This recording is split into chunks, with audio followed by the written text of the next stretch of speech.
혹시 리모컨 못 봤어? 여기 팔걸이 위에 올려놨는데. 아, 리모컨 저한테 있어요. 근데 지금은 TV를 안 보셨으면 해요. 뭐? 왜? 정민이 집에 있을 시간이니까요. 이번 주에 학원에서 월말 평가 있거든요. 리모컨은 왜 가져갔어? 아버님 모르고 아무 때나 TV 보실까 봐요. 거실 리모컨은 앞으로 제가 보관할게요. 뭐? 아니, TV 소리보다 지금 말소리가 더 크겠다. 크게 듣지도 않는데 왜 그러는 거야? 정민이가 소리에 민감하단 말이에요. 이리 줘. 이 정도 소리에 공부 못하면 차라리 귀마개를 하라고 그래. 아버님, 어? 이리 못 줘. 오늘 이야기 속 주인공은 68세 공만석 씨입니다. 그리고 그의 아들과 며느리에 관한 이야기이죠. 공 씨는 이럴 줄 알았더라면 결코 아들 내외와 함께 살지 않았을 것입니다. 아들 며느리가 어떤 상황에 있던지 간에 외면했을 것이었죠. 집에 들어올 때는 온갖 가머니설로 꼬드기더니 같이 살게 되자 집주인 행세를 할 줄은 몰랐습니다. 손자 공부에 방해된다며 숨조차 마음대로 쉬지 못할 지경이었습니다.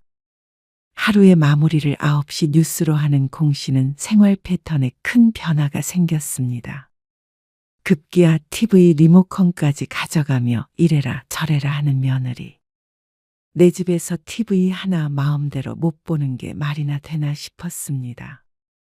그런데 아들 며느리의 말도 안 되는 통제는 도를 지나쳐갔습니다. 공 씨도 이런 식으로는 한 달이고 두 달이고 더 살 수가 없었습니다. 혼자 살던 때가 그리웠습니다. 아들 며느리와 합가한 뒤로는 하루도 마음이 편했던 적이 없었습니다. 공 씨는 은퇴 후에 작은 편의점을 운영하며 혼자 살고 있었습니다. 아내는 2년 전에 세상을 떠났죠. 이제 겨우 혼자 된 삶에 익숙해졌습니다. 그리고 공 씨는 아들이 하나 있었습니다. 사는 곳이 멀었던 탓에 아들의 얼굴을 보는 것은 연중 행사나 다름없었습니다. 아내를 잃고 힘들었던 시기에조차 외로움을 혼자 견뎌야 했죠. 공 씨는 아침 일찍 출근해서 오후 7시에 퇴근을 했습니다. 그리고 야간 시간과 주말에는 알바생을 썼습니다. 그래도 아침부터 근무 시간이 길기 때문에 집에 오면 늘 녹초였습니다. 식사를 하고 싶고 소파에 앉으면 거진 9시였습니다. 공 씨의 하루는 늘 똑같았습니다. 드라마를 중간쯤 붙어보고 그러고 나서 9시 뉴스를 보고 방에 들어가 잠이 들었죠. 9시 뉴스가 시작하기를 기다리며 소파에 기대어 드라마를 보고 있었습니다. 그런데 공 씨의 휴대폰이 울렸습니다. 아들이었습니다. 명호, 네가 이 시간에 웬일이냐? 아직 안 주무셨어요? 내가 이 시간에 자나. 아, 다름이 아니고요. 내일 출근 안 하시죠? 주말이라 안 하지. 그러면 정민이 엄마랑 내일 좀 찾아뵐게요. 내일 오겠다고? 공 씨는 자신의 생일이라도 되나 싶어서 날짜를 세어보았습니다. 하지만 생일이 되려면 아직 한참 남았습니다. 뜬금없는 방문 예고에 공 씨가 의아해하자 아들이 말했습니다. 뭐, 상의할 게 있어서요. 그래. 그러면 내일 봐. 고개를 갸웃거리며 전화를 끊었습니다. 무슨 일이 됐건 간에 오랜만에 아들 얼굴을 본다는 것은 좋았죠. 공 씨는 다시 TV로 눈을 돌렸습니다. 커다란 TV에 뉴스 화면이 떴습니다. 그리고 뉴스가 끝나자 공 씨는 스트레칭을 한 번 하고 욕실로 들어갔습니다. 양치질을 하고 자리에 눕자 여느 때와 똑같은 시간이었습니다. 그의 삶에는 일정한 습관이 있었고 그걸 지키는 것이 마음의 편안함을 가져왔습니다. 다음 날 오전 일찍 일어나서 집안일을 하는데 초인종 소리가 들렸습니다. 아들이 며느리와 함께 방문했죠. 정민이는 안 왔어? 손자가 보이지 않길래 물었더니 아들이 대꾸했습니다. 정민이는 학원 갔죠. 주말에도 학원을 가? 주말 특강 있죠. 거실 테이블에 차를 내오자 며느리가 먼저 입을 열었습니다. 다름이 아니고요, 아버님. 정민이 아빠가 이쪽으로 발령이 났어요. 이쪽? 우리 집 근처로 말이야. 아주 근처는 아닌데요. 왔다 갔다 할 수 있을 만한 거리예요. 그래? 그럼 명호만 오는 거야? 그건 좀 힘들죠. 가족끼리 떨어져 있는 것도 그렇고요. 그러면 다 같이 온다고? 제가 좀 알아보니까요. 정민이 진학은 이쪽이 더 나을 것 같더라고요. 공 씨는 며느리의 말을 듣고 그러려니 했습니다. 다 같이 가까운 곳으로 이사 오나 보다 생각했죠. 그런데 그것이 용건의 전부가 아니었습니다. 당장 전학을 시키려고 하는데 집을 여기서 살았으면 해서요. 저희 집은 처분하고요. 며느리의 말에 공 씨가 눈을 크게 떴습니다. 설마 아니 며느리가 이런 말을 할 줄은 몰랐습니다. 아무래도 서로 크게 불편할 테니 말이죠. 하지만 그렇게 해서 경제적으로 여유를 좀 누리겠다고 했습니다. 주거에 돈이 안 드니 그 돈으로 풍족하게 지내겠다고 말이죠. 그리고 공 씨도 그 덕을 보라는 듯이 이야기했습니다. 그건 고민을 좀 해봐야겠다. 함께 점심 식사를 하고 아들 내외를 돌려보냈는데 머릿속이 복잡했습니다. 그리고 결국엔 아들 며느리의 뜻대로 하기로 했습니다. 어차피 이 집도 공 씨가 죽으면 아들에게 갈 집인데 같이 살다가 물려줘도 나쁘지 않을 것 같았습니다. 그리고 손자까지 함께 살면 시끌벅적하게 오순도순 지낼 수 있을 거라고 생각했죠. 그런데 시끌벅적하기는커녕 공씨 혼자 살 때보다도 오히려 조용해졌습니다. 그리고 여러모로 불편한 점도 많았습니다. 아버님, 여기에 있는 신발들은 전부 뺄게요. 빼서 어디에다가 둔다고? 일단은 베란다에 내놓을게요. 그리고 소파 테이블은 이쪽으로 좀 밀어둘게요. 아참, 그리고 식탁도 여기보다는 이쪽이 나을 것 같아요. 아들네가 들어온 뒤로 공씨의 집은 대대적인 자리 배치가 있었습니다.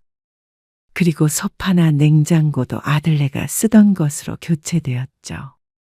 이렇게 바뀐 모습을 보니 내 집이 아닌 것 같았습니다. 아늑했던 공간이 순식간에 낯설어졌습니다. 아버지, 안방은 저희가 써도 될까요? 아무래도 정민이 엄마도 있고 하니까. 졸지에 안방까지 뺏긴 공씨였습니다. 그런데 혼자서 큰 안방을 쓰는 것보다는 부부가 안방을 쓰는 게 어쩌면 더 맞을지도 모른다고 생각했습니다. 안방에는 욕실도 따로 있기에 며느리를 배려해서 공씨는 흔쾌히 방을 내주었습니다. 그러고는 거실에서 가장 멀리 있는 작은 방으로 짐을 옮겼습니다. 하지만 그런 것은 괜찮았습니다. 어차피 방에 있는 시간은 잘 때뿐이었고 주로 거실에서 생활했기에 불편함은 없었습니다. 그리고 같이 살게 됐으니 공씨의 생각만 고집할 수는 없었습니다. 그런데 문제는 따로 있었습니다. 다녀왔습니다. 정민이 왔냐? 네, 얼른 밥 먹고 들어가서 공부해. 저녁 8시가 넘은 시간에 귀가하는 손자. 손자는 아직 초등학교 6학년이었습니다. 여러 학원에 다니느라 귀가 시간이 늦었습니다. 공씨는 그런 손자를 안쓰럽게 생각하며 TV로 눈을 돌렸습니다. 드라마가 방영되고 있었습니다. 부엌에서 달그락거리는 소리가 나더니 멈췄습니다. 밥을 다 먹은 손자가 씻고 나오자 뉴스가 시작되었습니다. 얼른 들어가서 공부해. 네, 그렇게 10분 정도가 지났을까. 며느리가 다가와서 말했습니다. 아버님, TV 소리 좀 줄일게요. 며느리는 공 씨의 대답을 듣기도 전에 소파 팔걸이에 놓여있던 리모컨을 집어들고 음량을 줄였습니다. 그런데 너무 줄인 나머지 뉴스에서 뭐라고 하는지 잘 들리지가 않았습니다. 이러면 아무것도 안 들리지. 공 씨가 음량을 두 칸 올리자 그제서야 내용이 귀에 들렸습니다. 그런데 며느리가 한숨을 쉬며 맞받아쳤습니다. 자막도 다 나오잖아요. 아니, 아무리 그래도 소리는 들려야지. 정민이 공부하는데 방해돼서 그래요. 그러면서 공 씨에게 조금만 이해해달라고 코를 찡긋거렸습니다. 작은 방이 거실과 가깝기는 해도 TV 소리가 들릴 것 같지는 않았습니다. 시끄러운 음악을 틀어놓은 것도 아니고 말이죠. 그런데 며느리는 단호했습니다. 정민이 있는 시간에는 소리 3 이상으로 올리지 말아주세요. 부탁드릴게요. 그러고서 돌아서는데 황당했습니다. 3이면 아주 집중을 해야만 내용이 들리는 음량이었습니다.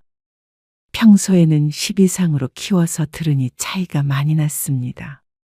그런데 손주가 공부를 하니 방해하지 말라는데 굳이 신경 쓰이게 할 것이 있나 싶었습니다.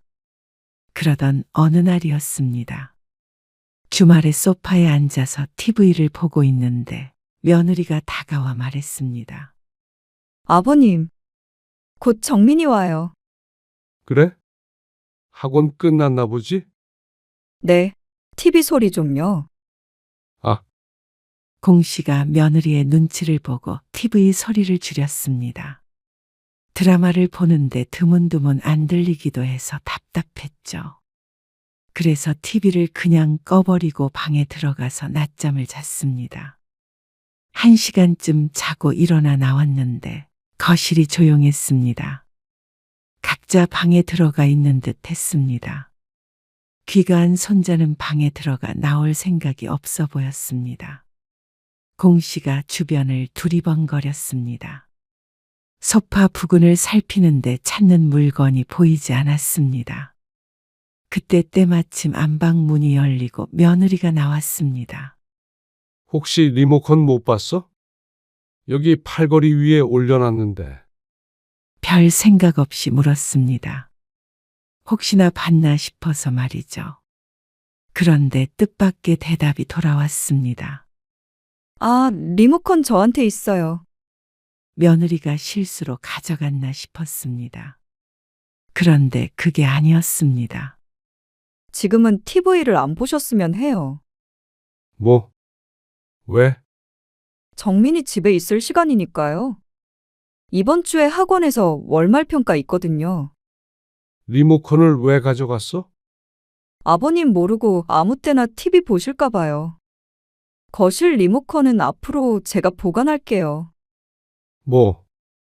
참 어처구니가 없는 말이었습니다. TV 소리를 줄이는 것까지는 이해할 수 있었어도 TV를 못 보게 하려고 리모컨을 가져간 것은 너무나도 이상했습니다.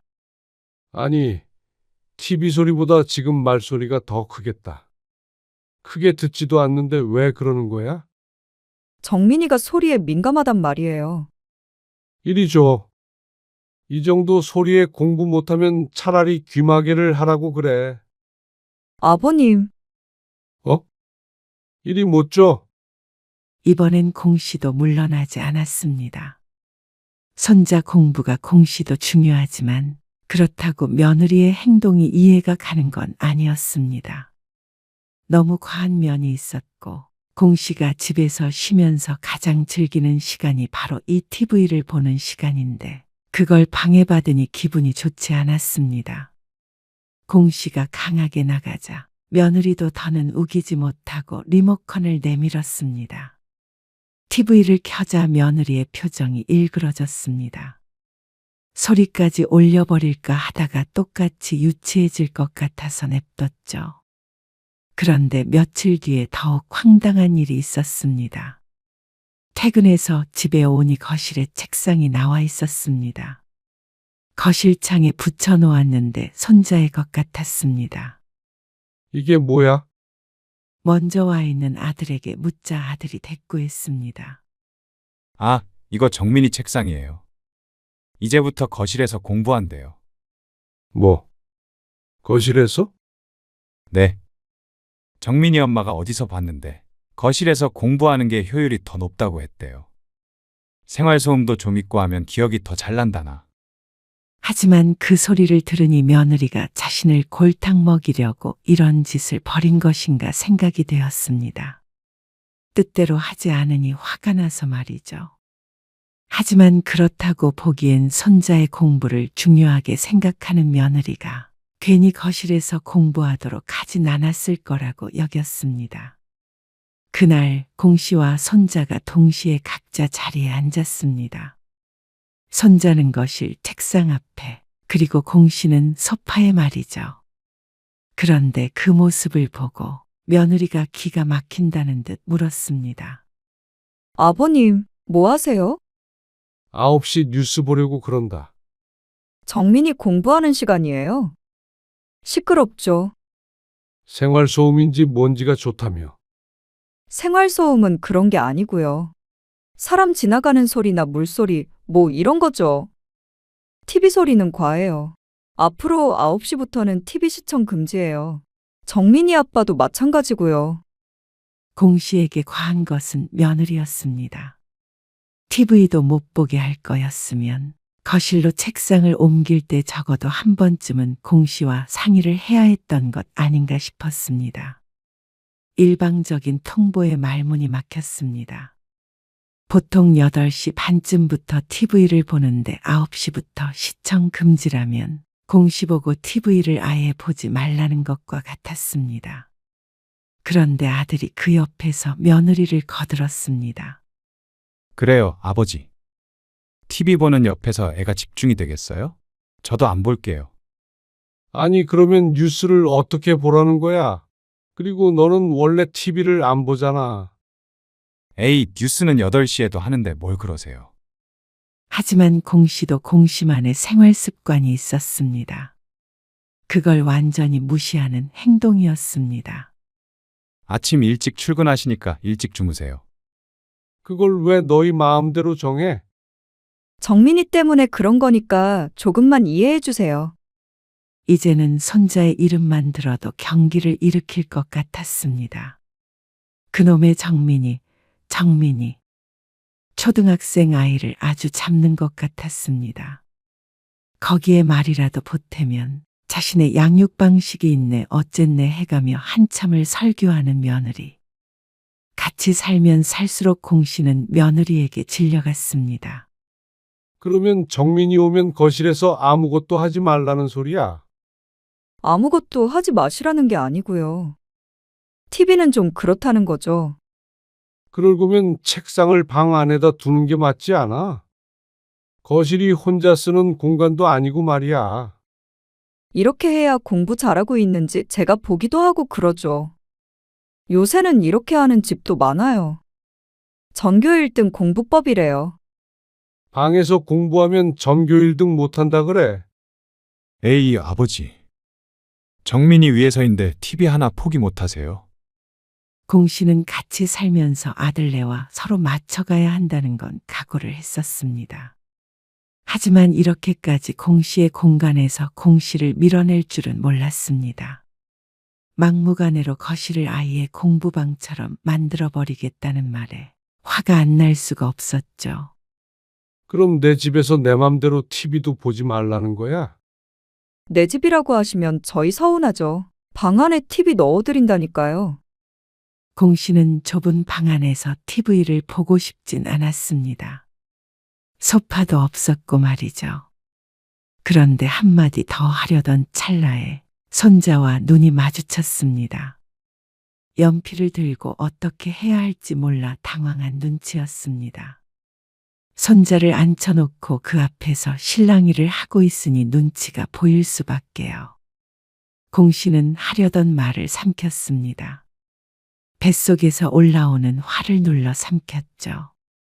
일단은 나중에 다시 얘기하자. 공 씨는 아들네를 남겨두고 먼저 방으로 들어와 버렸습니다. 뉴스고 뭐고 제대로 보지도 못하고 하루를 마무리해야 했습니다. 다음 날 아침부터 공 씨와 아들 내외는 대면대면했습니다. 아들은 공 씨의 눈치를 보고 있는 것 같지만 며느리는 어쩐지 결연한 의지가 느껴졌죠. 자신의 뜻을 굽히지 않을 것 같았습니다. 그런데 그날 저녁, 퇴근해서 아들 내외와 대화를 나누려는데 가장 먼저 반기는 것은 웬 박스였습니다. 아버님 방에 TV 놔드린다고 했죠? 이따가 정민이 아빠 오면 설치해달라고 하려고요. 내 방에 TV를? 네. 이제 방에서 마음껏 보세요. 이제는 방에 들어가서 나오지 말라는 소리로 들렸습니다. 그리고 이런 것조차도 제대로 된 상의 없이 독단적으로 진행하는 것에 불만이 컸습니다. 공 씨는 한참 동안 박스를 내려다보았습니다. 공 씨는 꼭 뉴스 내용이 궁금해서 이렇게까지 하는 것이 아니었습니다. 공 씨도 최소한 유지하고 싶은 삶이 있었습니다. 편의점이 보는 것처럼 그리 쉬운 일은 아니었습니다. 70이 다 된 나이에도 나가서 일을 하고 들어오는데 특히나 고된 날도 있었습니다. 그럴 때 소파에 기대어 조용히 TV를 보면 그것이 공 씨만의 힐링이었죠. 그걸 아예 못하게 만드니 공 씨도 답답했습니다. 이럴 거면 차라리 혼자 사는 삶이 좋았습니다.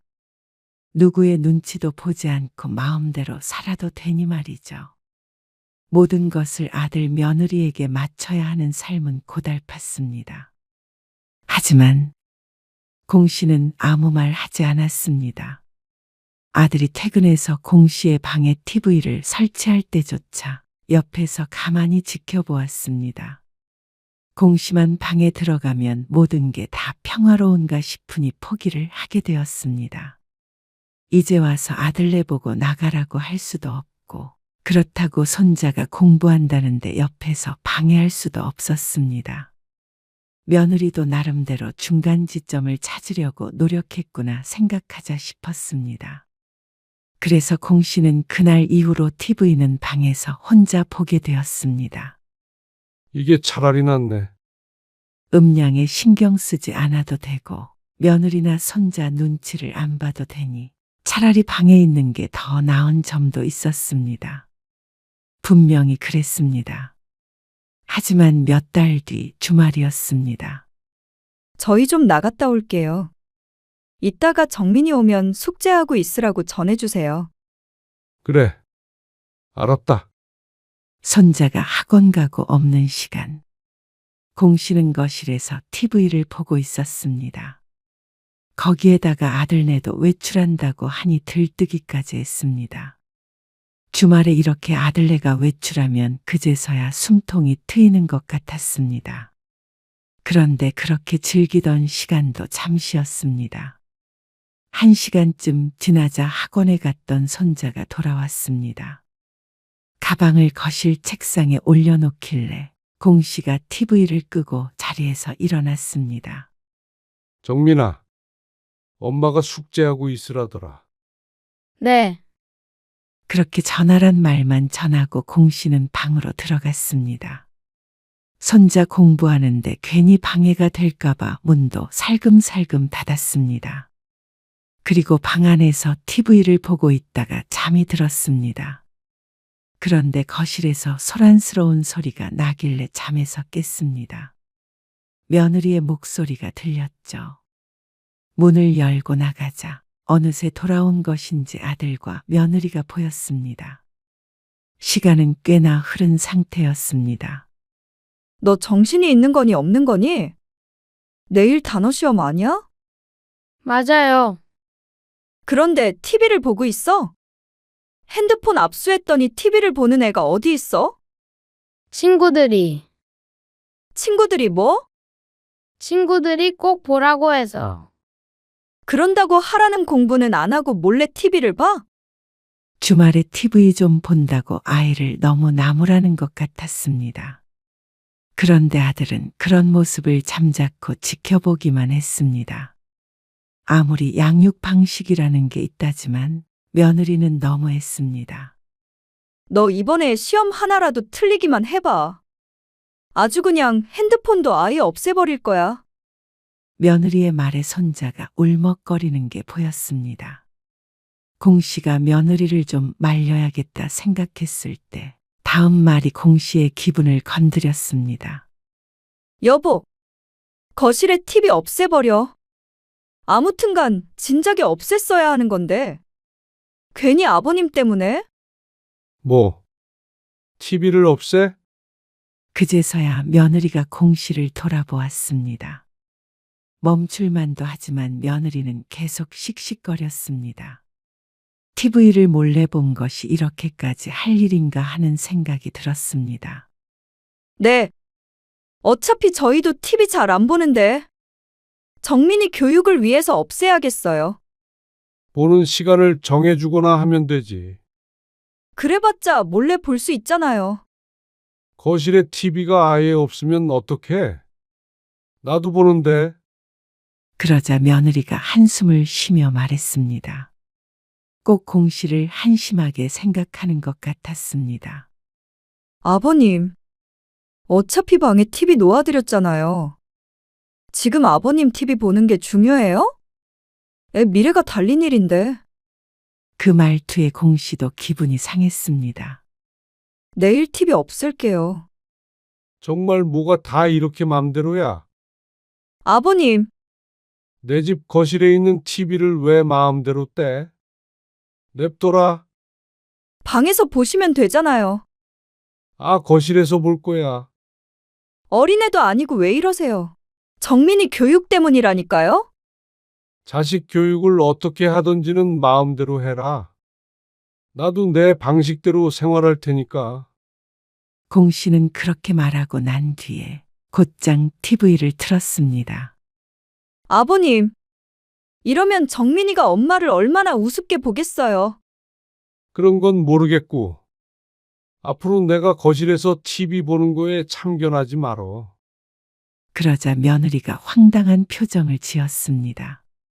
정민이는 방에 들어가서 공부를 시키든 해.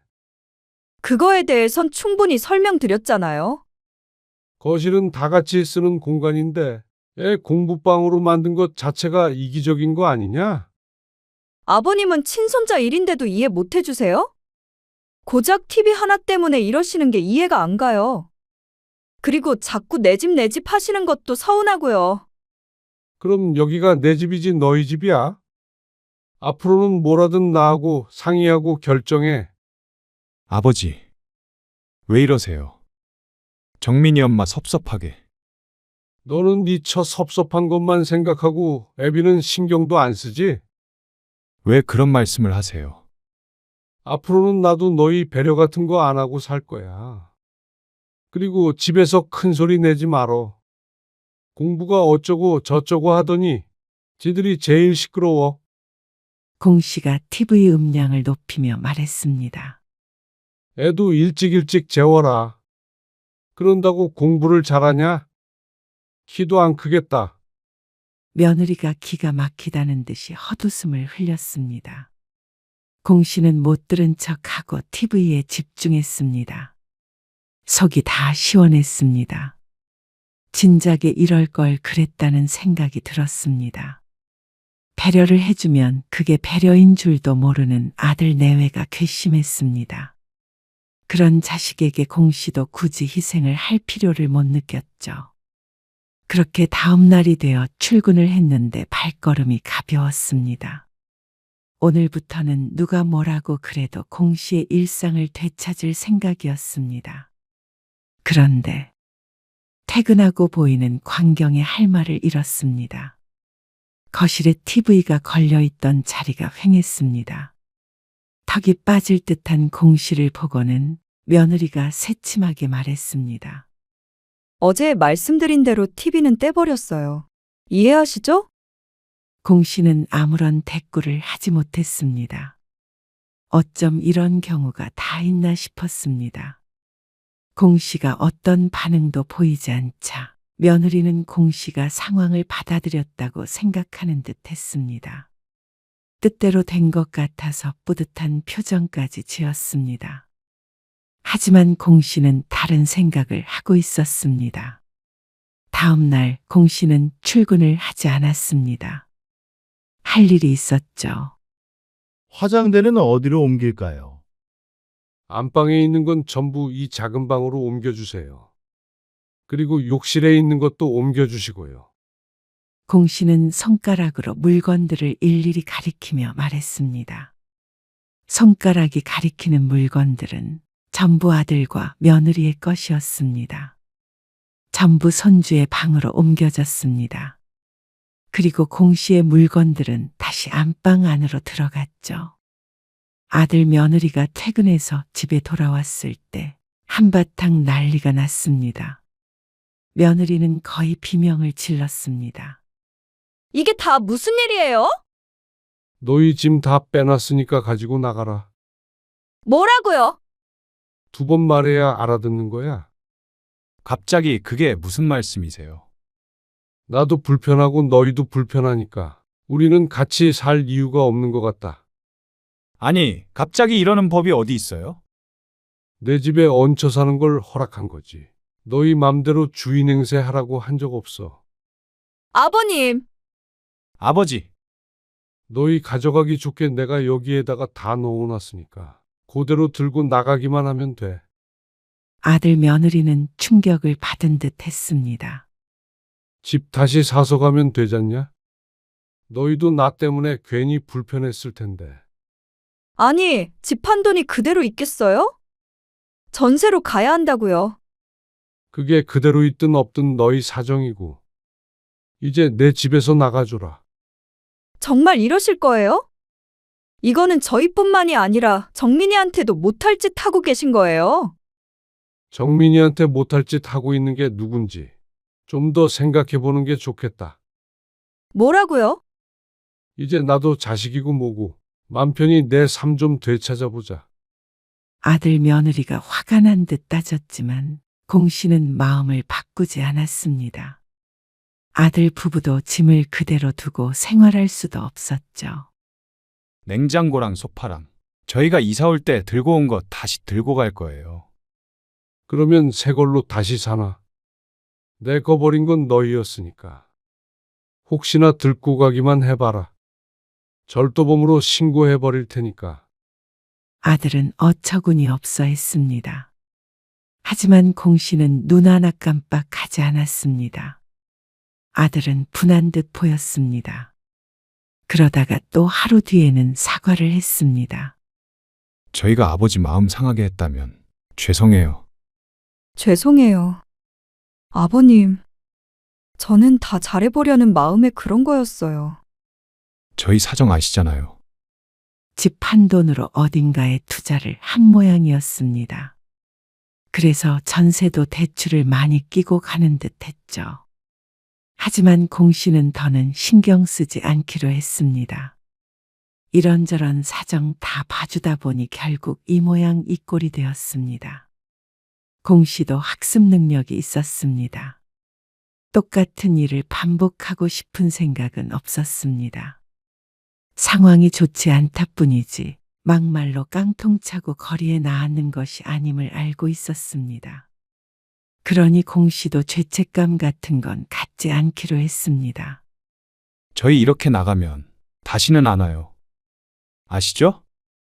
그러니 마지막 기회를 준다는 듯이 말하는 아들. 그래. 이제 각자 잘 살자. 나도 무소식이 희소식이라고 생각하고 살 테니까. 고작 TV 하나로 이렇게 하신 거 후회하실 거예요. 고작 TV가 아니었습니다. 부모에 대한 예의를 밥 말아먹은 아들 내외와는 더 이상 살 수 없었을 뿐이었죠. 공 씨는 끝내 마음을 돌리지 않았고 아들 내외는 일주일 뒤에 이사를 나갔습니다. 짐 때문에라도 서둘러야 했습니다.